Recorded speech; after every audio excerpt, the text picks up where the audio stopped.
Good morning, CrossFit Linchpin. Hope everybody slept well. Hope the day is off to a wonderful start. Today, I'm going to continue the ongoing, what I hope will be a series, just chatting about scaling. I think everybody knows that I love scaling. I think scaling is cool. CrossFit Linchpin is all about embracing scaling, endorsing scaling. And I personally think the more people understand scaling, then I think they'll just be happier and healthier for longer in their fitness journey. So anyway, I think last time we did this, we scaled Fran. Why not start with the most quintessential classic CrossFit workout of all time?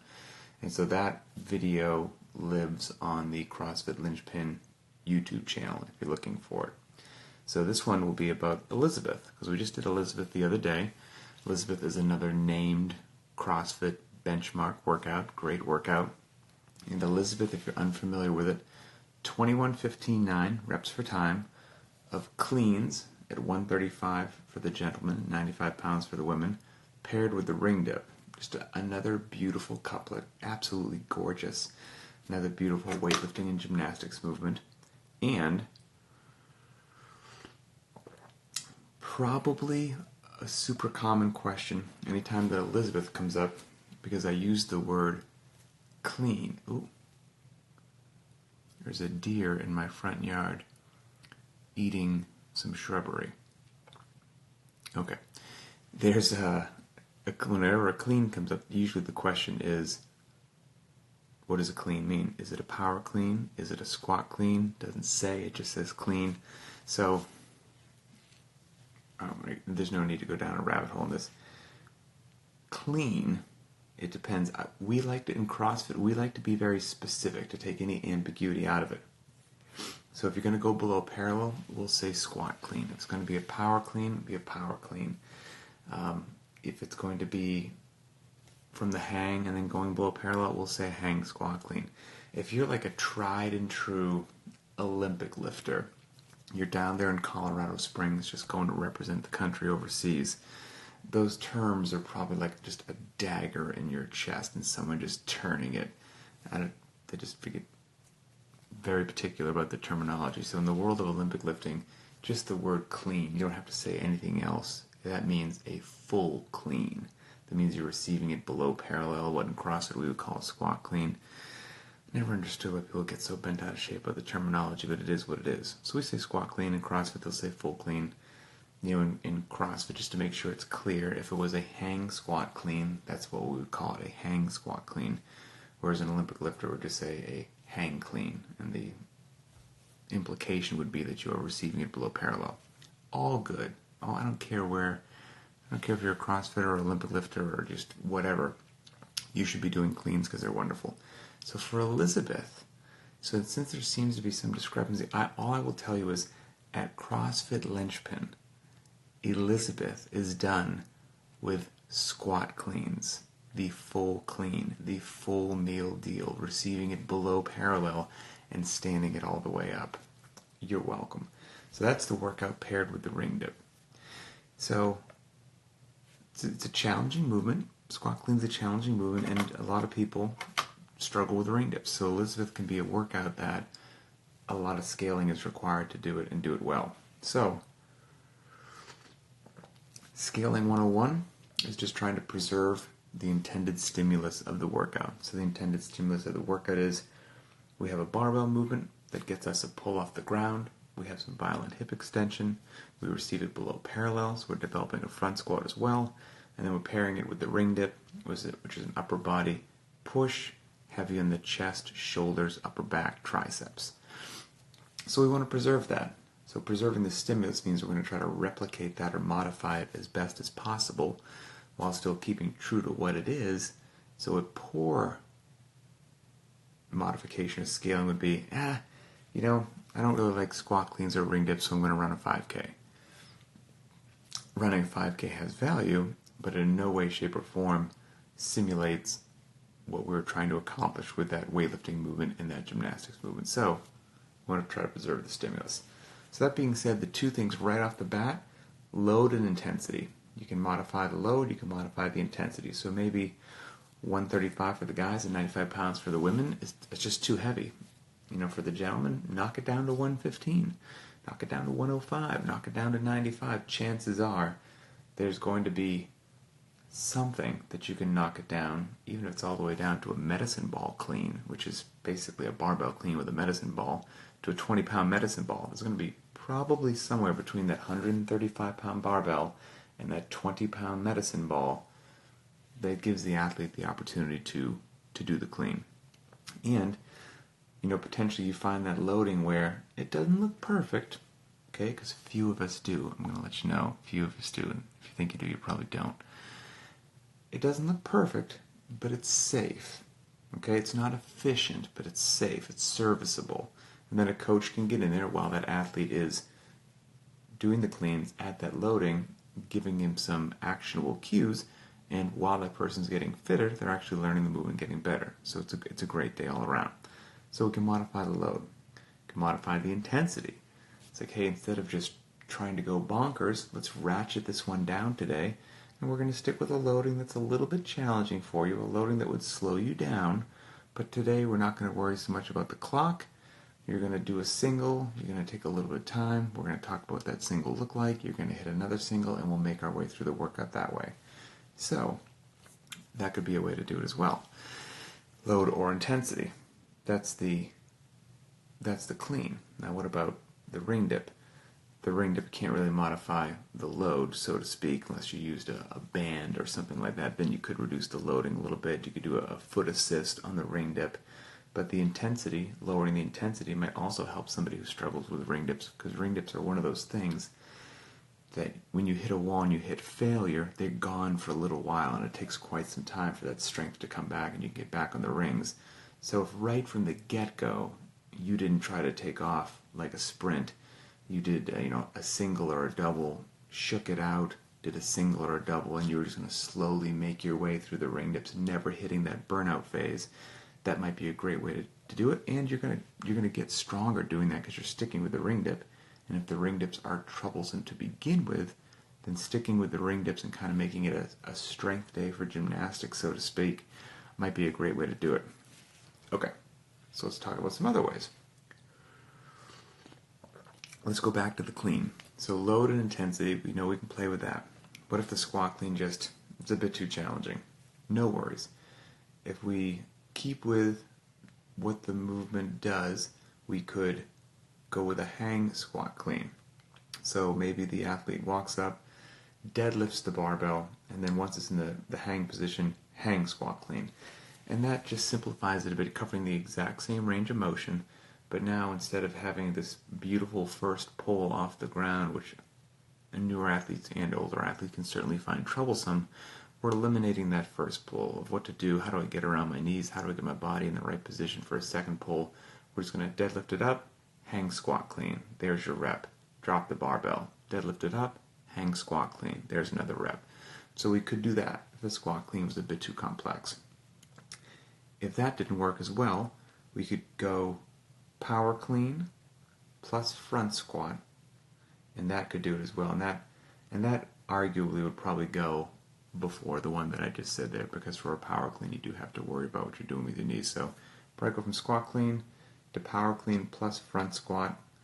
If that was a bit too complex, you could go deadlift plus hang squat clean, and then even beyond that you could maybe do a deadlift, hang power clean, and then a front squat.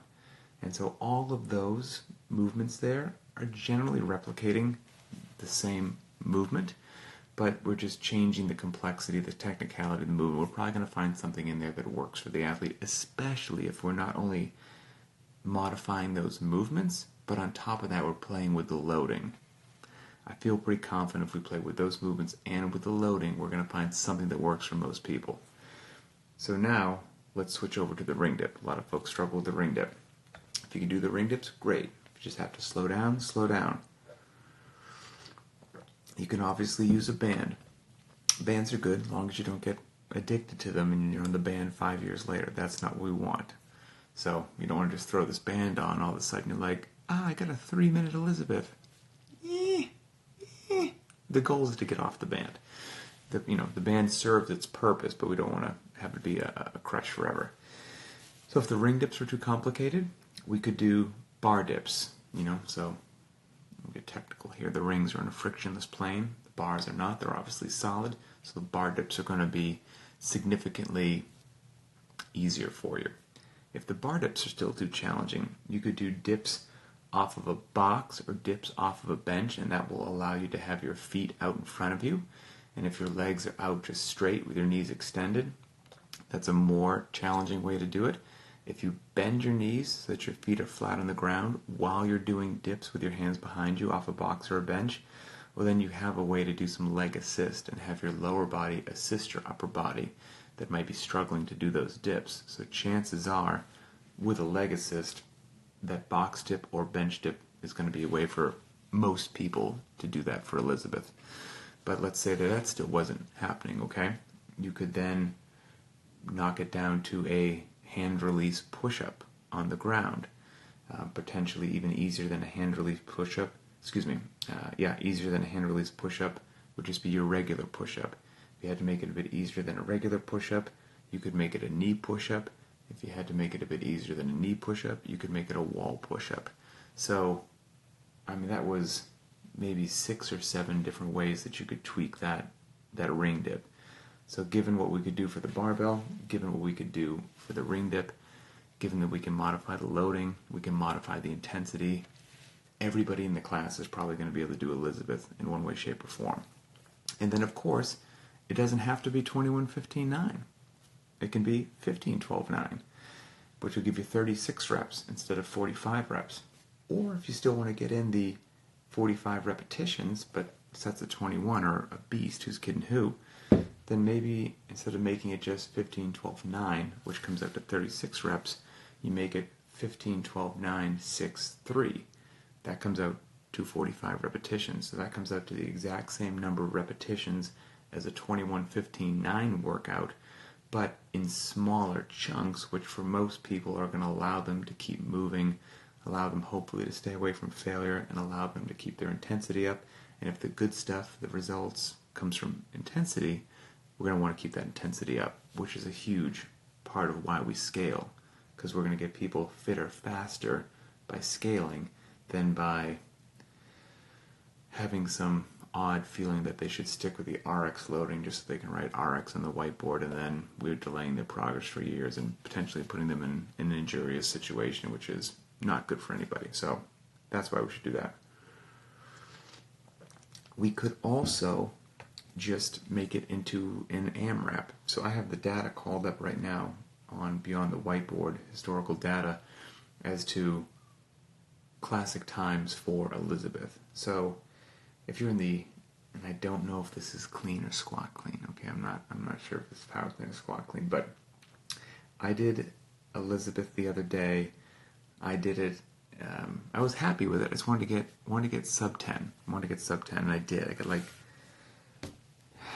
I don't want to misspeak, but I think I got 901, and all singles on the cleans. I knew that would be a more intelligent thing for me to do, all singles on the cleans. Ring dips went okay. They were in smaller sets, but with short rest, and I punched through them.